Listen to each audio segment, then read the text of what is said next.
Hello प्रिय भक्तजनों, आज हम बात करने जा रहे हैं आंवला नवमी की व्रत कथा, जिसके सुनने मात्र से भक्तजनों का होता है कल्याण। तो प्रेम से बोलिए भक्तों, जय श्रीमन नारायण, जय लक्ष्मी नारायण। भक्तों, आज 10 नवंबर 2024 अम्बाला नवमी, जिसकी कथा आपको स्मरण कराने जा रहे हैं। आइए भक्तजनों, अब जान लेते हैं अक्षय नवमी की व्रत कथा। एक समय की बात है, यमुना नदी के पहाड़ी पर स्थित एक गांव में राम शर्मा नाम के एक धनवान ब्राह्मण रहते थे। वह बड़े परिश्रमी और दयालु स्वभाव के थे। दान पुण्य करना और दीन दुखियों की मदद करना उनका नित्य का कर्म था। ब्राह्मण के कृष्ण और धनश्रय नाम के 2 पुत्र थे।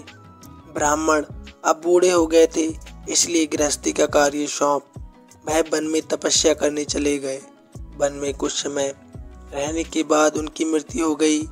उनकी मृत्यु के बाद उनके पुत्र गलत कार्य करने लगे। भोग विलास, शराब इत्यादि में अपना धन खत्म करने लगे। जब घर में धन खत्म हो गया, तब उन्होंने चोरी डकैती करना शुरू कर दी।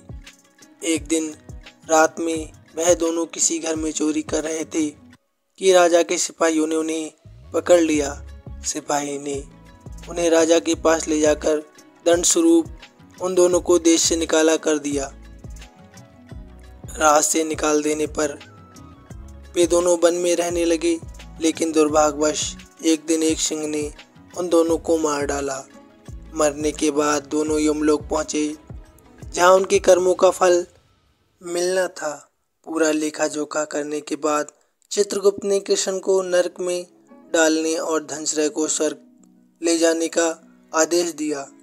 चित्रगुप्त की आज्ञा अनुसार यमदूत ने कृष्ण को नरक में डाल दिया और धनश्रय को लेकर स्वर्ग जाने लगे।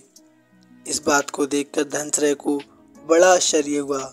उसने यमदूत से पूछा कि हम दोनों ने एक माता एक पिता की संतान है। हमने साथ ही अत्याचार किया है, कभी हमने पुण्य कार्य नहीं किया है। फिर ये कैसे संभव हुआ कि मैं स्वर्ग और मेरा भाई नरक में डाल दिया गया?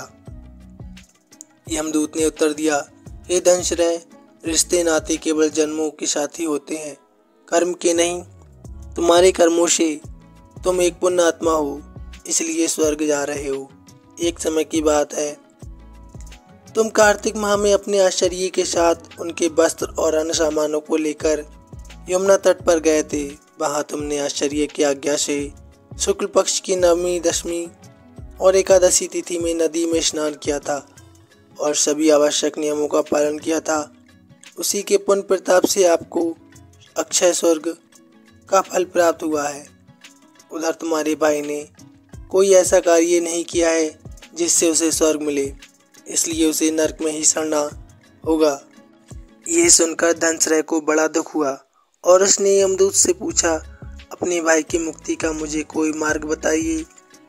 तब यमदूत ने कहा, हे धनश्रय, तुम्हारे पूर्व जन्मों के पुण्य को मैं बतला रहा हूँ, जिनमें आपने पिछले जन्मों में कार्तिक मास के शुक्ल पक्ष की नवमी तिथि को वस्त्र, स्वर्ण, रत्न और कुष्मांड दान दिया था। इससे तुम्हें जो पुण्य प्राप्त हुआ है वह स्वर्ग वाले के लिए भी दुर्लभ है। यदि तुम वह पुण्य अपने भाई को दान कर दो तो वह नरक से मुक्ति पा सकता है।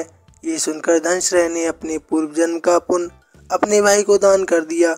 उस पुण्य का दान के प्रभाव से कृष्ण को नरक से मुक्ति मिल गई और वह अपने भाई धनश्रय के साथ भगवान विष्णु के परम पद का अधिकारी हुआ। ये तो थी अक्षय नवमी की संपूर्ण कथा। इस दिन वस्त्र, रत्न, कुष्मांड आदि दान करने से उत्तम पुण्य की प्राप्ति होती है। नारद मुनि कहते हैं कि यदि अक्षय नवमी के दिन आंवले की पेड़ की पूजा की जाए तो अश्वमेध यज्ञ से भी अधिक फल प्राप्त होता है। इसलिए इस दिन आंवले के पेड़ की पूजा करने का विशेष महत्व है। भक्तजनों, वीडियो कैसी लगी प्लीज़ कमेंट में बताइए। साथ ही ज़रूर लिखिए जय श्रीमन नारायण। साथ ही चैनल को सब्सक्राइब भी कीजिए। धन्यवाद।